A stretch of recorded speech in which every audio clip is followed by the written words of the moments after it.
Selamat berjumpa kembali bersama podcast Sudut Kota. Assalamualaikum warahmatullahi wabarakatuh. Waalaikumsalam warahmatullahi wabarakatuh.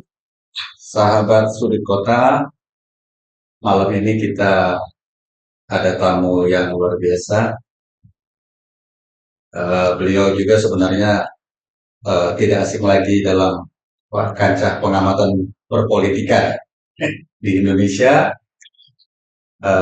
Sumatera Selatan. Kalau kita coba kerucutkan kembali di Palembang. Tamu kita Agung Pratama Putra, Esos, ya. Beliau ini sebenarnya juga sudah banyak mengikuti beberapa kegiatan. Yang terakhir itu beliau adalah alumni Taplai Lemhanas RI, ya Pak ya? Iya, Bang. Angkatan 22 tahun 2022. Dan beliau adalah analis pertahanan dan pengamat politik kebijakan publik. Ya. Selamat datang, Pak Agung. Terima kasih sudah datang. Malam ini kita coba bincang-bincang masalah Pilwako, Kota Palembang. Luar biasanya kalau kita lihat antusias baik dari tokoh-tokoh berbasis partai politik, tokoh-tokoh masyarakat, bahkan ada birokrat. Ya. Ada ini juga, LSM. Benar. Bahkan kemarin pada waktu kalau kita tarik mundur 1-2 bulan kemarin, ada beberapa calon independen. Benar. Ya, ada Ustadz Yayat Fauzan Bersama Haji Holid, sama Haji Holid, ya. Nah, terus Charma sama Novembriono. ya, Boy, ya, Iya. Boy. Dan ada beberapa lagi, Eko sama siapa itu saya lupa. Saya ngelihat apa sih ya seksinya wali kota Palembang ini sehingga kok ada begitu banyak, baik itu secara perseorangan ya, maupun ada kelompok lah ya, kelompok yang melihat Palembang ini menjadi apakah menjadi barometernya politik Sumatera Selatan atau hanya pemuas untuk nafsu politik aja yang saya lihat di Palembang ini. Sementara kalau kita lihat secara umum ya, sebenarnya dari dulu masalah-masalah yang ada di kota Palembang ini terus-menerus, ya, pergantian wali kota tidak ada satupun yang bisa diselesaikan. Gimana menurut ini, Bung Agung ini? Terima kasih kepada Bapak Ersan Benyamin, salah satu tokoh pengamat sekaligus akademisi. Di sini saya mencoba menjelaskan Kota Palembang dalam beberapa pilkada terakhir kita coba cross check ke 2008 misalkan. Di 2008 itu ada 4 kandidat. Yang pertama ini ada Yan Suri bersama Suna, yang kedua adalah Sari Muda bersama Iqbal Romzi, yang ketiga Edi Santana Putra bersama Romi Herton, yang keempat ada Asmawati bersama Ahmad Rijal. Terus juga di 2013 ini adalah 3 pasang calon, yakni adalah Mularis Jahri bersama Husni Tamrin, kedua yakni Romi Herton bersama Harno Joyo, dan ketiga adalah Sari Muda dengan Nelly Rasdiana. Dan juga 2018 atau 5 tahun ke belakang ini adalah diikuti 4 kandidat. Yakni pertama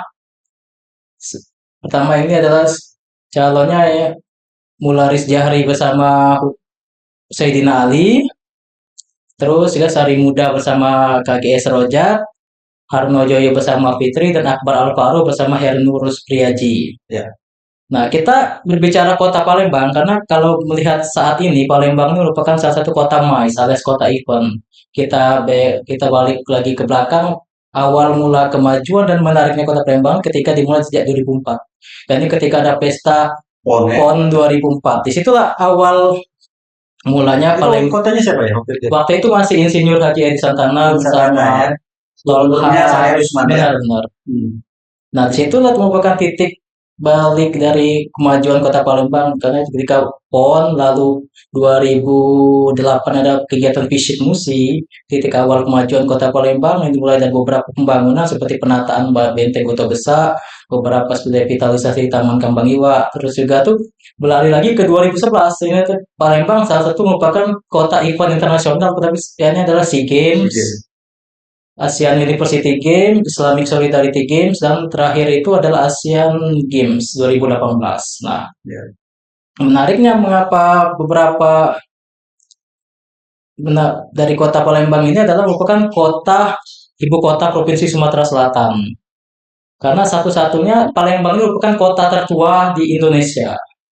Kita balik lagi ke pilkada. Untuk saat ini terdapat beberapa calon wali kota Palembang. Ya, ini pertama yang adalah yang barusan deklarasi kemarin adalah Yuda Pratomo Mahyudin yang diusung dari yang merupakan ketua Demokrat, dan juga wakilnya yang adalah Insinyur Baharudin dari PKS. Nah, sementara ini yang dapat diberitakan itu adalah Fitrianti Agustinda bersama Nandriani Oktarina yang diusung oleh Nasdem, PAN, dan PKB.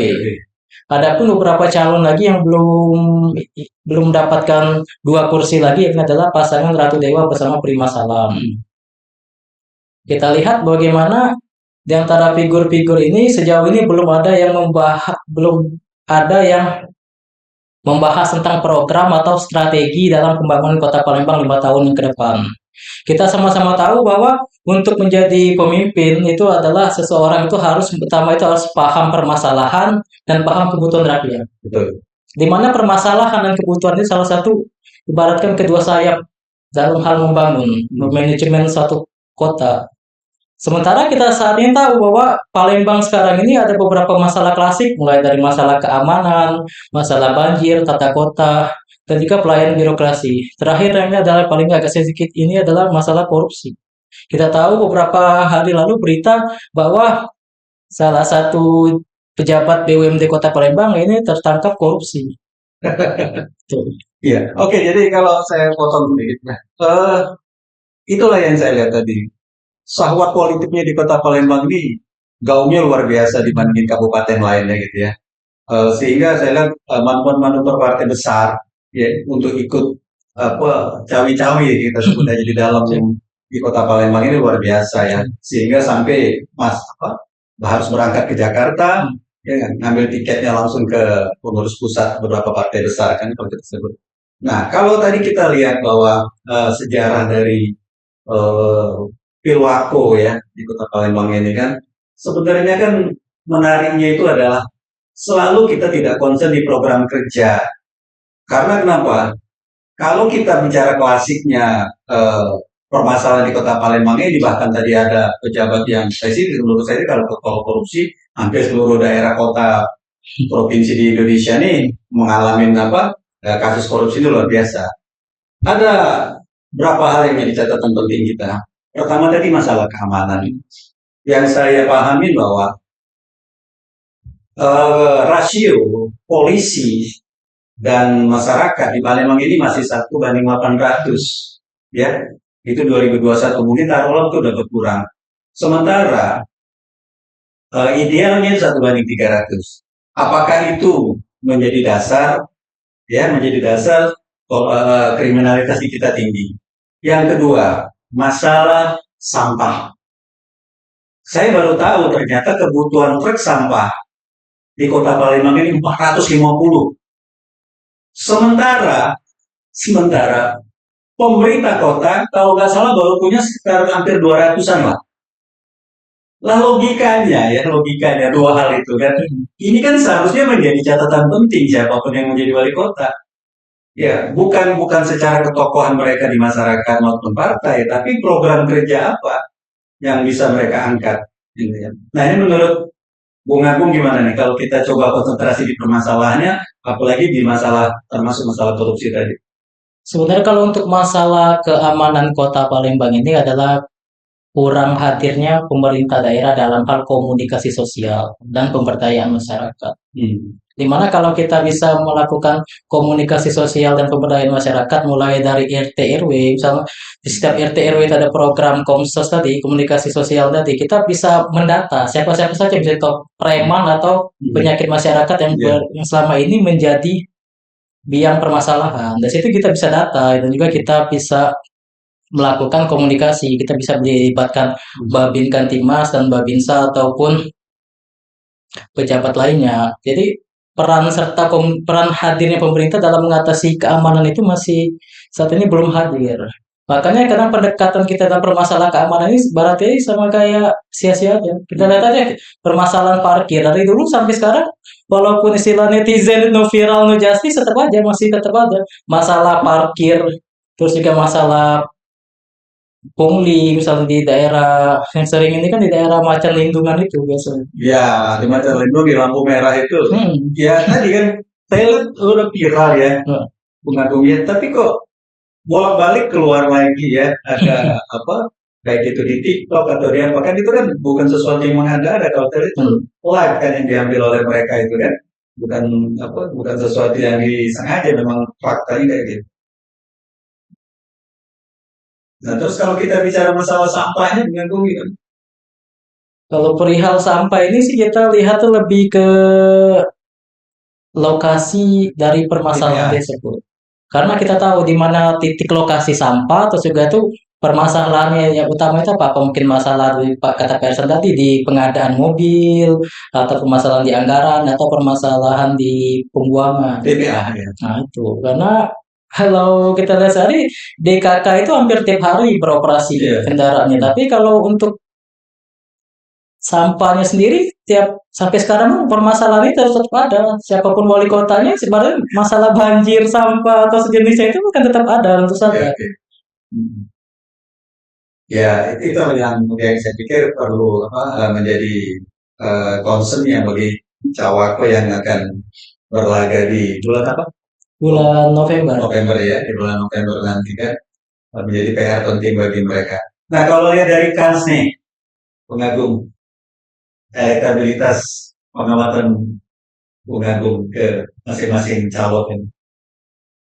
Kalau untuk sejauh ini dari berbagai survei, ya ini adalah Ratu Dewa sejauh ini masih unggul. Secara survei dan berita pun beliau masih unggul. Tapi kalau untuk peta sekarang ini kan semuanya kan berpeluang. Baik Yuda Bahar, Fitri Nantriani, dan juga Ratu Dewa dan Prima Salam pun. Karena tinggal dua partai lagi yang belum mengusung, yakni ada Partai Golkar dan Partai PDI. Ada calon lain nggak kira-kira keluar setelah Kalau untuk sejauh ini sih belum ada sih kalau selesai ya? sih. Tinggal Ratu Dewa butuh dua kursi lagi. Iya, dua ya? kursi lagi. Oke.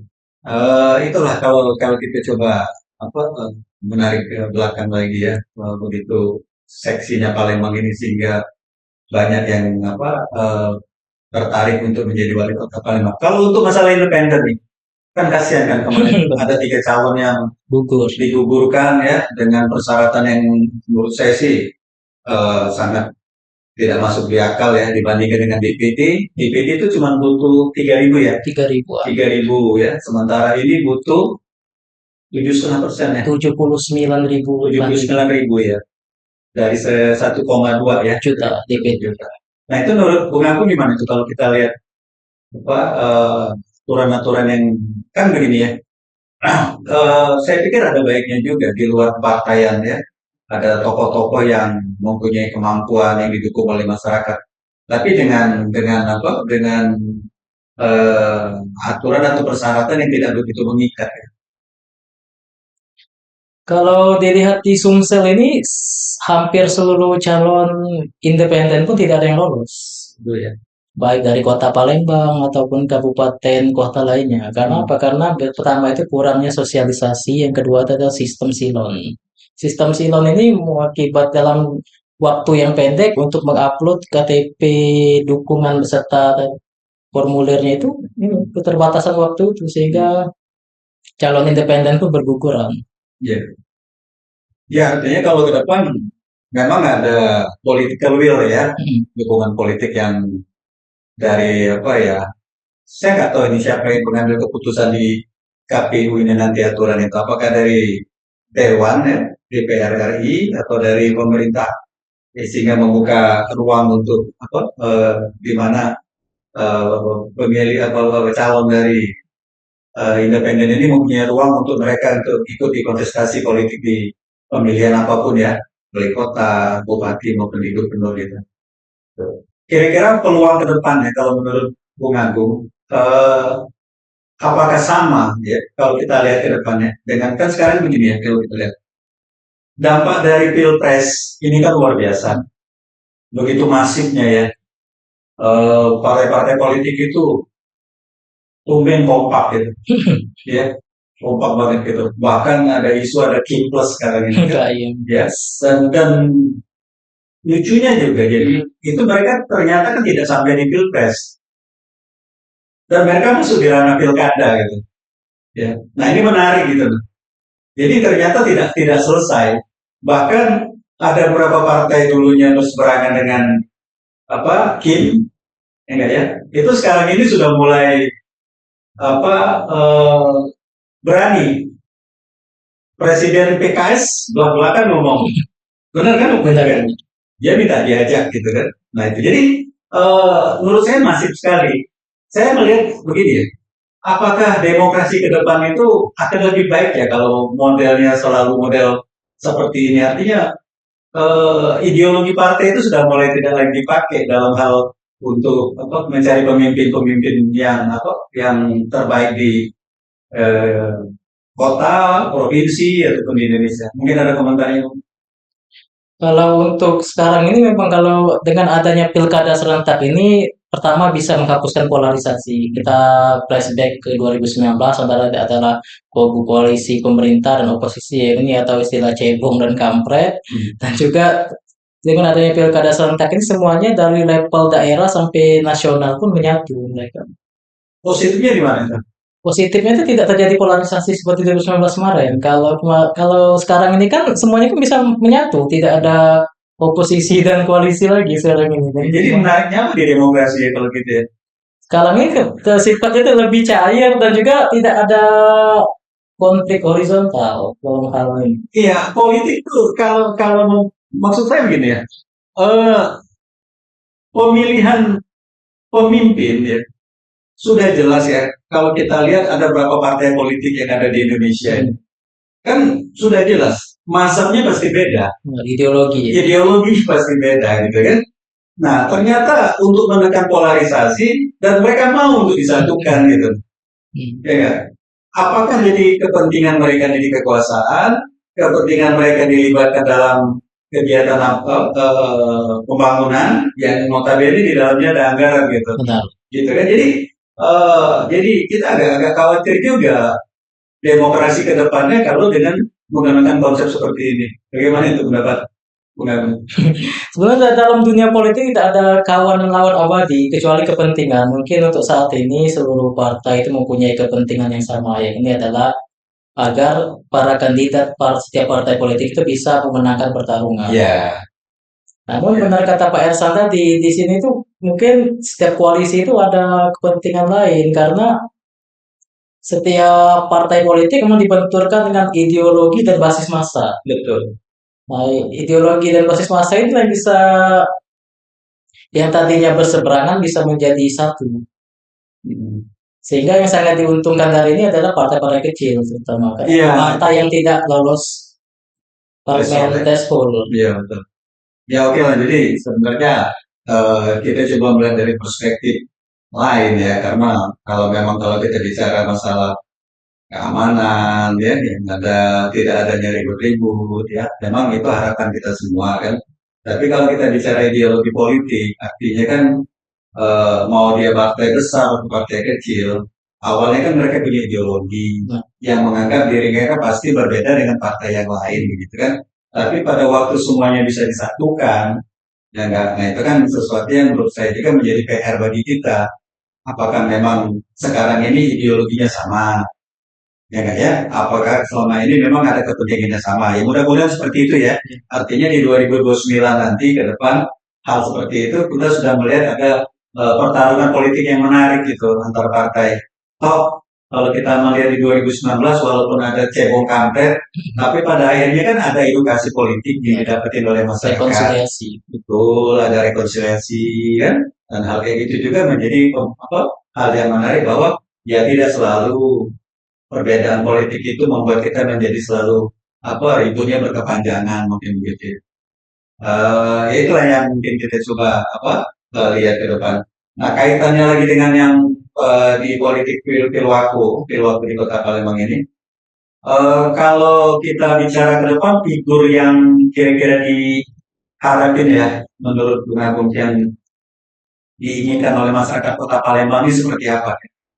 Sebenarnya kalau melihat dari permasalahan Kota Palembang ini, sosok figur yang dibutuhkan itu adalah figur yang bisa membuat ruang diskusi terhadap permasalahan. Misal di daerah kelurahan ini permasalahannya masalah banjir. Harusnya setiap wali kota itu harus hadir, itu juga harus mengamati dan juga solusi dan strategi apa yang digunakan untuk menangani setiap permasalahan. Karena kembali lagi tadi saya bilang, kunci untuk menjadi wali kota Palembang ada dua hal tadi, permasalahan dan kebutuhan. Jadi dia harus paham itu, permasalahan dan kebutuhan itu. Figur seperti itu yang dibutuhkan. Kalau lebih spesifik apa lagi? Barangkali kalau lebih spesifik lagi sehingga masyarakat paham yang dimaksud dengan masalah kebutuhan, misalnya tadi apakah ada masalah-masalah yang selama ini tidak pernah tidak pada terrealisasi dari pemerintah sebelumnya. Sebenarnya itu tadi pemerintah harus membuka ruang diskusi terhadap permasalahan kebutuhan. Misal di daerah Sematang Borang itu ada di salah satu perumahan itu permasalahannya adalah tidak teraliri PDAM. Jadi kebutuhannya adalah PDAM. Nah itu, salah satu pemerintah kota kedepannya siapapun wali kotanya harus lebih peka terhadap permasalahan dan kebutuhan masyarakat Kota Palembang. Karena untuk membangun Kota Palembang ini tidak hanya berpacu pada APBD, investor dan pendapatan daerah, tapi ternyata hadirnya pemerintah kota dalam hal menangani permasalahan dan kebutuhan masyarakat. Ya, artinya kepekaan ya, kepekaan dari pemerintah kota, artinya pemimpin yang ke depan ini belajar dari masalah-masalah yang ada selama ini lah ya. Ya, tapi itu tadi saya bilang, kadang-kadang klasik juga ya. Saya pikir yang dibicarakan tadi, kepekaan tadi sebenarnya sudah PR dari pemerintah sebelumnya gitu ya. Ya, paling sederhana adalah jalan juga. Benar, jalan, terus juga tuh penerangan. Terus juga Padahal Palembang ini kecil menurut saya. Iya, coba kita bawa dulu di tengah kota ya. Jangan main di pinggiran semua. Pikir itu. Terus saya lihat di tengah kota itu, sampai sekarang pun jalan kota. Sampah-sampah masih ada tumbuhan-tumbuhan. Parkir liar gitu ya. Pertama tuh di daerah Jalan Merdeka itu. Iya. Menurut saya, ya kita berharap lah jadi wali kota baru ini tadi dengan adanya ruang diskusi tadi dilibatin semua stakeholder nih kan, masyarakat, tokoh masyarakat, pemuda gitu kan, bila perlu mereka yang dilibatkan gitu kan, apakah melibatkan KNPI atau apalah yang kira-kira mereka bisa punya kontribusi ya di sini kan. Mungkin ada lagi yang mau ditambahkan, Bung Agung? Mungkin itu saja. Itu saja ya. Oke, sahabat sudut kota, tadi kita sudah berbincang-bincang menarik bersama Bung Agung, ya. Memang memilih calon pemimpin yang ideal dari zaman dulu lah ya. Itu selalu antara program yang ideal sama realisasi itu selalu jauh, ya. Bukan kita pesimis, ya. Kita tidak boleh pesimis atau optimis, tapi komitmen yang telah disampaikan oleh Pak Agung tadi, adanya ruang dialog, diskusi, ya. Saya pikir perlu. Saya tidak tahu waktu terakhir mereka mendaftarkan ke KPU dengan pada waktu mereka nanti kampanye itu berapa lama? Adakah ruang mereka untuk mensosialisasikan program itu? Ya, itu punya waktu nggak mereka? Sehingga saya pikir agak riskan ya, karena waktunya singkat sekali. Mungkin cuma 1 bulan itu efektif nggak? Nah, kita khawatir kan artinya kan, yang dipilih oleh masyarakat itu bukan program kerjanya, tapi ketokohan ataupun eh, partai politik di belakangnya begitu kan. Nah, tapi selalu optimis ya, apapun calon siapapun calon pemimpin kita, apapun yang latar belakang mereka, ya kita selalu berharap ke depan mereka akan mengembang amanah dan mereka juga dalam pada waktu sudah terpilih nanti kita harapkan 100 hari ya. Kerja. Pertama itu mereka buka ruang dialog diskusi sehingga paling tidak kita paham dan tahu mau kemana arah pembangunan yang akan mereka tawarkan kepada masyarakat Kota Palembang. Demikian dialog sudut kota malam ini bersama Bung Agung. Sampai jumpa di dialog sudut kota berikutnya. Selamat malam. Assalamualaikum warahmatullahi wabarakatuh. Waalaikumsalam.